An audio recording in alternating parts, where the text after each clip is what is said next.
ในวันที่ 11 สิงหาคม 2026 นี้คณะผู้แทนขั้นสูงจากกัมพูเชียนำโดยสมเด็จมหารัชเพียธิกา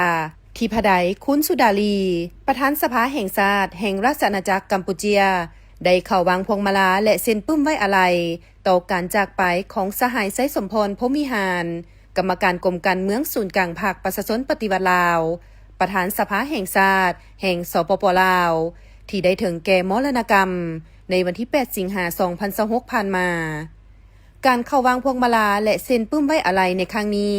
เป็นการแสดงความอาลัยอันลึกซึ้งต่อการจากไปของสหายไซสมพรพรหมวิหารทางสะท้อนให้เห็นถึงความอาลัยอาวรณ์และน้ำใจอันดีงามของผู้นำและประชาชนกัมพูเชีย